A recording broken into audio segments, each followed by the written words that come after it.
So we live in a society now where there are all these different terminologies in terms of now sexuality and gender is no longer binary, right?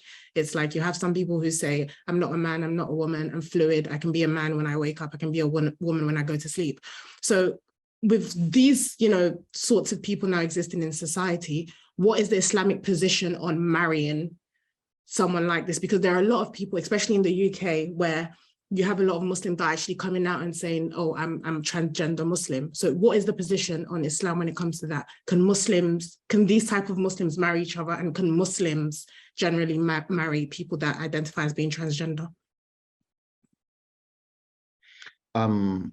Simple answer, yes. I mean, you can marry anybody of the opposite gender. So the understanding in Sharia is that it is a male or female getting married to the opposite. Now, when you get somebody who says they are fluid, or they are unsure what they are, that comes with certain challenges. From the legal point of view of Sharia, you are male or female, but even in the books of fiqh, in Islamic jurisprudence, for example, you will find when it comes to prayers, it'll be the arrangement in the mosque is that men stay in front, but then they have what in those days they would describe as hermaphrodites, those who seem to be not sure where they stand, but they would associate themselves as being more men, or you could call them effeminate men,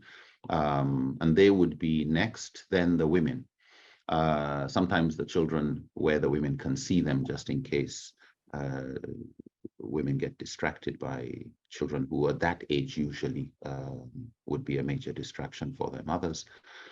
But when getting married to somebody who says, I feel comfortable and I feel attracted to men, I feel attracted to women, that is what you as an individual will have to control.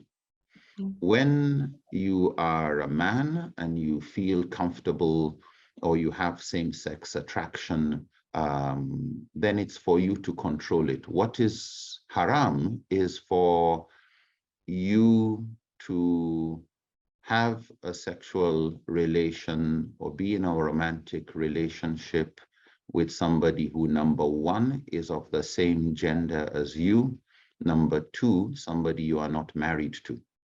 So if a man says, I'm attracted to men, I'm attracted to women, but I choose to get married, then in Islam, it's only halal to be married to a woman, number one. Number two, if this person has attractions to other men, their job is to restrain themselves.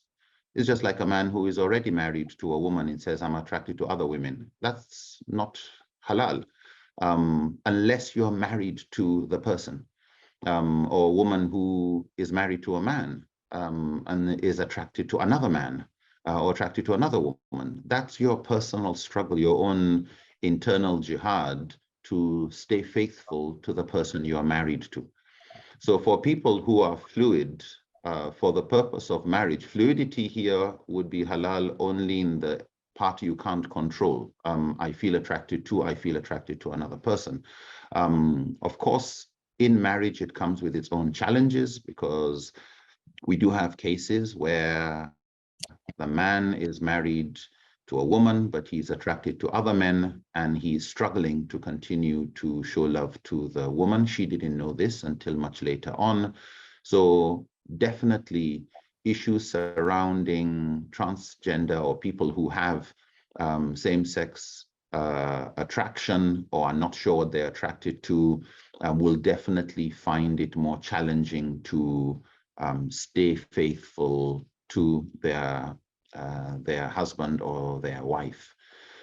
If somebody has moved from one gender to another, in other words, you grew up for whatever reason as a boy, but everything about you is female, and so you have sex realignment surgery, Fatwas have been given decades ago by scholars in Azhar, in Egypt, in Iran, in Malaysia, in so many countries, where upon medical advice, a person can go through sex change or sex realignment surgery to make them be what they really feel. So you're looking at somebody who's got the abnormal condition of being a man trapped in a woman's body, or a woman trapped in a man's body. And what they're doing is correcting.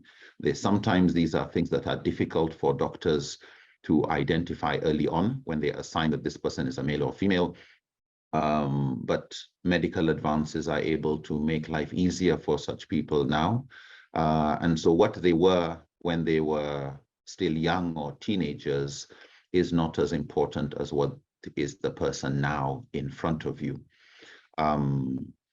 And just as people with attractions to the same gender will be struggling, and probably it's even a greater struggle to stay faithful and do what needs to be done to maintain and support the person they've gotten married to. It is a struggle that some men and some women have, even with the opposite gender. So once, number one, you are not permitted in Islam, as I have understood it, and as I have seen the majority of scholars, I'm not aware of an exception in this regard, that it's a male getting married to a female, or somebody that is predominantly male. In other words, when it comes to assigning, are you male or female, this person is male and is getting married to a person who is female, and the laws of inheritance, the question of responsibilities then apply. But if somebody used to be a male but is now a female, or used to be a female but is now a male, it is who are you getting married to now, not who they were. Maybe they were non-Muslim before and now they are this. So Sharia would go with what are they now. Of course, you should be concerned if the person is, I'm not sure what I am. I've done some alignment. I'm this now. I may be something else later. But these are then handled case-by-case basis, on a case-by-case basis in Islamic jurisprudence with what is called istihsan, which is juristic discretion with the advice of medical personnel who would be experts in what's really going on. Is it really a genetic or hormonal issue? Can this person be assisted, or is this person just being immoral and irresponsible? So again, case-by-case basis. Wallahu alam.